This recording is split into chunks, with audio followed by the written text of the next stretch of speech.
गांव का एक छोटा व्यापारी था महेंद्र। वह अपने कस्बे के बाजार में एक कपड़े की दुकान चलाता था। महेंद्र मेहनती था, ग्राहकों को इज्जत से पेश आता था और उसकी दुकान पर हमेशा भीड़ लगी रहती थी। हर महीने उसका प्रॉफिट एंड लॉस खाता दिखाता था कि दुकान में अच्छा मुनाफा हो रहा है। लेकिन एक रात वह अपनी पत्नी सुनीता के सामने बैठा और बोला, देखो सुनीता, कागज पर तो मुनाफा है, लेकिन जेब में पैसे क्यों नहीं बच रहे। दिन रात खट रहा हूँ, फिर भी हाथ खाली लगते हैं। सुनीता ने हौले से कहा, शायद कहीं हिसाब गड़बड़ है, या फिर तुम सिर्फ नफे नुकसान देख रहे हो, कैश फ्लो नहीं। महेंद्र हैरान था, कैश फ्लो, ये फिर क्या चीज है।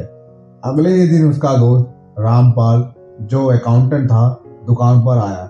महेंद्र ने उससे अपना दर्द बांटा। रामपाल ने मुस्कुराकर कहा, भाई समझाता हूँ, मान लो तुम्हारा प्रॉफिट एंड लॉस स्टेटमेंट कहता है कि इस महीने 50,000 का मुनाफा हुआ, लेकिन तुमने उधार पर माल बेचा, पैसा अभी तक ग्राहक से आया ही नहीं। कागज पर नफा दिखा, लेकिन जेब में नकद नहीं आया। यही कैश फ्लो का खेल है।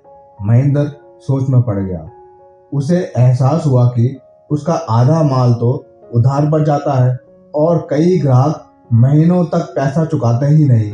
रामपाल ने आगे समझाया, तुम्हारी बैलेंस शीट में दिखेगा कि अकाउंट रिसीवेबल यानी ग्राहकों से मिलने वाला पैसा कितना है।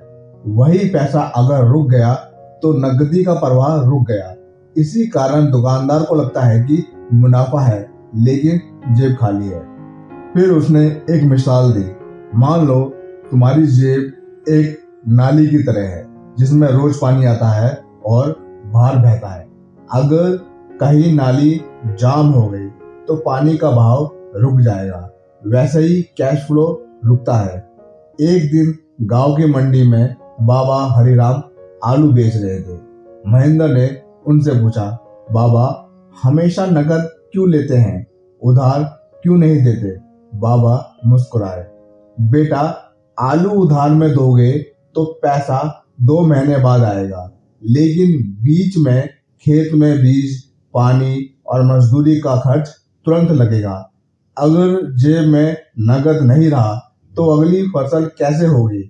किसान का पेट मुनाफे से नहीं, नगद से भरता है। यही कैश फ्लो है। यह सुनकर महेंद्र के दिल में जैसे किसी ने दीपक जला दिया। उसने अगले ही दिन दुकान पर बड़ा बोर्ड लगा दिया, उधार बंद, सिर्फ नकद बिक्री। कई पुराने ग्राहक नाखुश हुए, लेकिन धीरे धीरे हालात बदलने लगे। अब रोज का पैसा उसी दिन उसकी जेब में आने लगा। शाम को जब वह घर जाता तो सुनीता को मुस्कुराकर कहता, अब दुकान से मुनाफा ही नहीं, नगद भी घर आ रहा है। कुछ महीनों बाद महेंद्र ने फिर रामपाल से कहा, अब समझ में आया भाई, प्रॉफिट एंड लॉस सिर्फ सपना दिखाता है, लेकिन कैश फ्लो असलियत बताता है। अगर जेब में नगद है तो मुनाफे का कोई मतलब नहीं। रामपाल ने सिर हिलाया, सही कहा। 3 आईने हैं जो हर व्यापारी को देखने चाहिए। पहला, प्रॉफिट एंड लॉस स्टेटमेंट बताता है कि नफा हुआ या घाटा।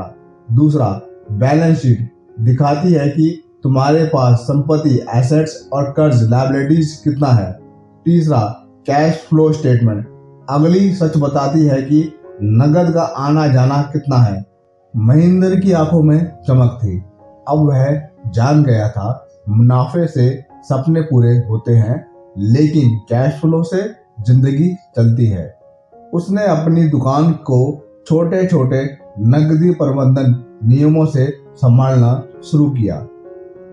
नकद बिक्री को प्राथमिकता दी, उधारी पर समय सीमा तय की, खर्चों की लिस्ट बनाई और गैर जरूरी खर्चे काटे। हर महीने कैश फ्लो स्टेटमेंट बनाना शुरू किया। धीरे धीरे उसकी दुकान सिर्फ नाम की नहीं, जेब की भी दौलतमंद हो गई। एक शाम सुनीता ने बच्चों के साथ गरम चाय परोसी।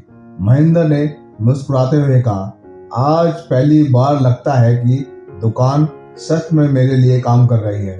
नफा कागज पर नहीं, हमारी रसोई में दिख रहा है। सुनीता ने धीरे से कहा, यह असली दौलत है कैश फ्लो की। दोस्तों, यह कहानी हमें सिखाती है कि सिर्फ प्रॉफिट दिखना काफी नहीं है। अगर जेब में नकदी का भाव, कैश फ्लो सही नहीं है तो बिजनेस डगमगा जाएगा। याद रखो, असली ताकत है कैश फ्लो मैनेजमेंट। अगर आपको यह कहानी पसंद आई हो तो लाइक, शेयर और सब्सक्राइब जरूर करें, क्योंकि बाजू टेल्स कहानी सिर्फ सुनो नहीं, जियो भी।